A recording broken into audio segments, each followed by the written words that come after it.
Hey guys, my name is Wren, and I'm bad at art. The video that I have today is going to be a bunch of different little hair studies. I mentioned in a couple videos already that one of the things that I really want to do is more studies from reference to break down the shapes, break down the concepts, and figure out how to draw hair specifically. So I got some of that today.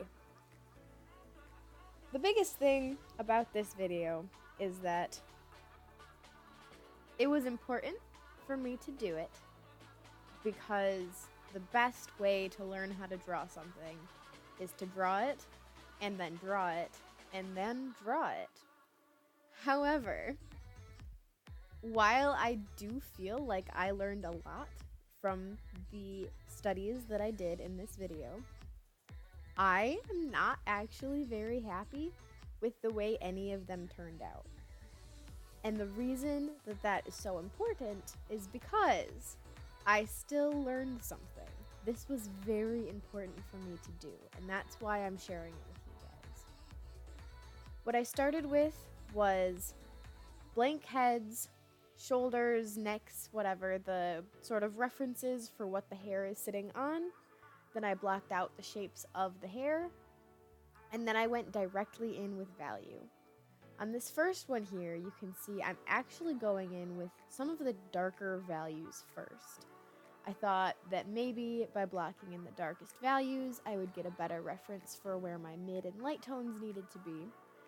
And while I don't generally think that that's the worst idea, I do think that I picked perhaps not a great reference for what I was doing here.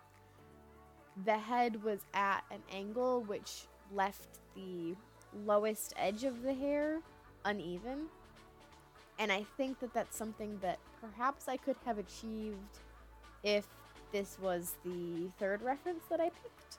But it was the first reference that I picked, and I did not very successfully capture what it was.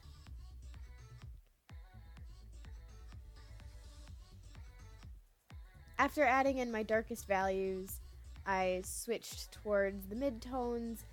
The other thing about this particular one is that I didn't leave a great amount of highlights. That was something that I noticed during my process and after when I looked at it as a whole, and so I did make a point to, in the next one that I did, the next little study, was leave a lot of the white space on the canvas as a highlight for the hair. One of the biggest things that I noticed while editing this video, and I actually chunked out a whole lot of it, was when I am nervous, when I don't really know what I'm about to do, I twist my pencil in my hand. I don't spin it like a fan. I just twist it. I just sit there and I twist my pencil.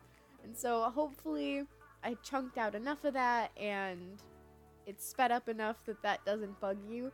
But I did actually pull out easily 8 minutes worth of footage of me just sitting there staring at the paper and twirling my pencil. I never noticed until editing this video how much, when I am hesitant, when I don't really know what I'm planning on going in to do, I just move and fidget until I can work up the nerve to put a line on my paper. And so that was a really, really interesting thing for me to see, and I feel like now, when I draw, I'm going to be hyper aware of the fact that I do that. The only good thing is that I do think that the fidgeting helps me does actually help me work up the nerve to put lines on the paper. I think it's really interesting how, as artists, and it's not something that just I do, I'm sure, we can be so hesitant sometimes. We know that all we have to do is do it, and it's almost more intimidating that all we have to do is just do it. It's another reason that I wanted to make a video series of me doing studies of things, because the best way to learn is by practicing, and everyone knows that, and everyone says that. But it's not the most fun thing to do, and it's not something that ends up always, or probably frequently, it probably doesn't frequently end up with pieces of art that you can be proud of and you can show people. And I think with the way that social media is and the way that we look up to the artists that we do, we want our sketchbooks to be full of perfect art. We want everything that we make to be good enough to show people. And it's so important that we make art that's not good enough to put up and display, because that's how we have to learn. We don't have any other option but to learn that way. For the second picture that I did here, the second little study, I decided to first block in the shapes the same way that I did the first one. But I wanted to add a little bit more for me to work off of. In the first study that I did, I blocked in the shapes, I threw down the value, and then I added details a little bit more afterwards.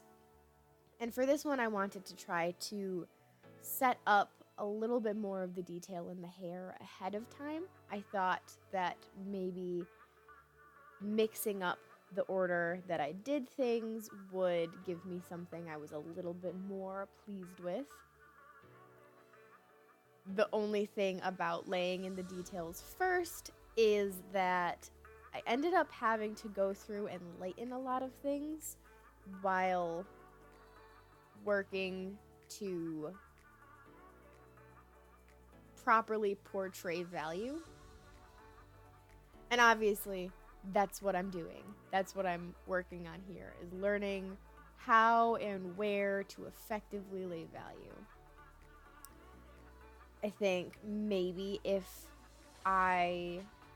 next time that I do studies, lay down all of my details, all of my guidelines, the same way in this one, the same way as in this one, but really, really light. And then I add in the values as normal. And after that, add in any supporting lines that need to be there darker. That might be a more effective way. Ultimately, everything that I'm doing here, everything that I'm practicing and learning right now, is to make my transition into frequently using watercolors easier. I've always loved watercolors, and I've loved the things that people much more talented than me are able to do with watercolor. And because that is one of my goals, that's something that I really, really aspire to be able to use effectively, I need to set myself up now with building blocks that I can transfer easily over into watercolor. The reason it's really important for me to keep that in mind now while I'm learning how to do things is, obviously I want the work that I do in just graphite to be able to stand on its own. But more importantly than that, I want to be able to set up my watercolor drawings just as easily. If I set myself up now to use lines that are too dark, if I set myself up now to do things habitually that are only going to set myself back when I do switch over to watercolor painting, it's going to make the process of me learning how to use watercolor paints way, way, way more difficult than it has to be. And if you guys are drawing along with me, if you're here to watch me learn so you might have a better idea of how you might need to learn, keep in mind why you are building the blocks that you're building. If the blocks you're building are to switch to oil paint or to acrylic paints, you're going to have to figure out what the best process for you for that is going to be. Using media that are thicker are going to make it so your lines disappear. And so if you are switching over to acrylic or to oil, what is the best way for you right now to build up the knowledge that you need to lay down good values so that when you switch over to painting, you're not stuck again at square one?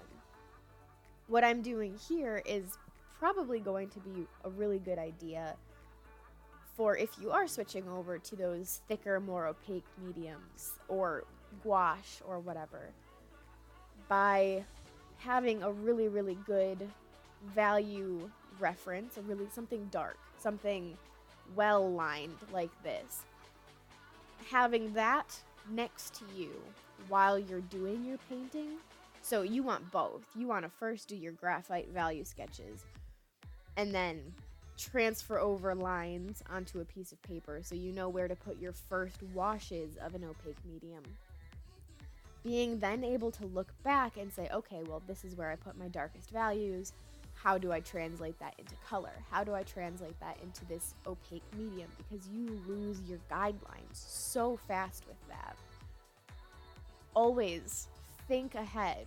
Why am I building these blocks and what am I building these blocks for? How can I manipulate these blocks that I'm building to better suit my goals? And maybe you want to do everything. Perhaps you have really, really big, really broad goals, like for the most part I do.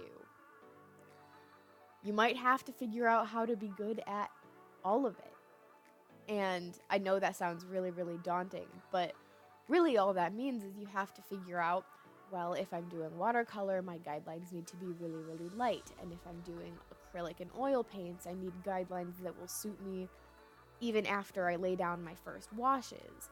If I'm doing markers, do I even want to be using pencil at all? Should I be using color pencil? Should I, there's a lot of things that you need to think about and figure out before you switch from your building blocks over into your final medium goals. This last study that I did on this page was actually really weird because I decided to both lay down the guidelines and value at the same time, and then I built up the value and the guidelines simultaneously. I wish that I had added some darker, bolder values to this one, but overall, I think this is the closest that I got to what I really wanted to achieve with these studies. So I did add in just a little bit of a face. I had a really, really hard time stopping myself from fleshing out the faces in every single one of these studies that I did. I would think about it and I would say, no, I'm not working on faces right now. I need to leave the face alone. I need to just work on the hair. And this one, I just had to indulge myself a little bit. And I believe in the next one that I do, I also add in a little bit of that face, but after I do the eyes, I'm able to stop myself from going too far on the rendering for that one. The way that I approached this one was after I laid down the guidelines and then darkest values and I worked lightest in the first one. In the second one, I laid down my guidelines and then I worked medium tones and then light tones and then dark tones and then light tones again. In the third one, I did my drawing and then my values and lines simultaneously. For this one, what I wanted to do was try to build up value. So I did end up putting value in my darkest places first, but I put that value in kind of light. And the reason that I did that was so that I could take that as a midtone and then add more onto it and bring that color darker while also putting in a midtone. And then if I needed that to go even darker, I could darken those up further. And by working sort of in layers, And by not committing too soon to anything that I thought would be too dark or too hard to fix later on, I feel like I was able to achieve a much less frustrating way of shading in the hair for me personally. The thing that has been really, really difficult with hair for me is I want to go in and draw every strand. I want to go in and add in texture immediately. And while I think texture overall is really, really fun, I have a habit of adding texture to things that I don't want to be the focal point and not adding texture to things that I do. Another thing that I did with this particular study was tried to make sure that my values were all pointing in the direction that the hair was. One of the things that in the past I've worked on for doing hair and the texture in hair is not following the texture of the hair, not following where the strands are flowing, because that was making me want to go in and draw every single line. However, I think at this point, it's making it so my hair tends to look kind of blocky. And so I thought that by reducing the amount of value that I add as a whole and making sure that I work in values on this piece here, I could experiment a little bit more with using my pencil strokes in the direction that the hair is moving. In the last couple of studies that I've done, and also in the last couple of portrait pieces I've put on my channel, you can see that I do try to keep all of my hatching in the same direction until I crosshatch. And while I do think that that's a really, really useful technique for me, and I think that it's a really useful technique if you're doing value thumbnails, which I'll talk more about in another video sometime. Maybe that'll be soon. Maybe it won't be. Keep an eye out for it. I do think it's a useful technique for thumbnails. I don't know if it's the most useful technique for what I'm going for stylistically when I do hair. As you can see here, this is where I added in a little bit of the face, did the eyes, I did the nose, I started to do the mouth, and I was like, okay, no, I gotta stop doing this. And I pulled up another reference and I jumped right into it. This reference that I was using was one of the more simple references that I'd used, and as I went on, I did try to pick more and more simple references just because I was trying to break down how to draw hair, and getting simpler was something that seemed like it was helping. And then in the actual study itself, I tried to take what I did in the one that I'd just done, the one up on the same page, and just do it again. What I noticed with this one was that I did the same type of thing that I did in the third study, which was I laid down my guidelines, and then I started doing value and lines pretty simultaneously. You can see here that I'm adding in darker lines before the value, but then some of the lines that I add in end up becoming value. And I think that's really neat and really interesting, because I don't know if I was trying to do that. I wish that I could say I was trying to do that, but honestly, I think it was just a happy accident. And I've noticed that a lot of what I really like about sketching is that I can put in value accidentally. This one ended up being really, really fast and pretty low value on a whole, and honestly, I'm okay with that.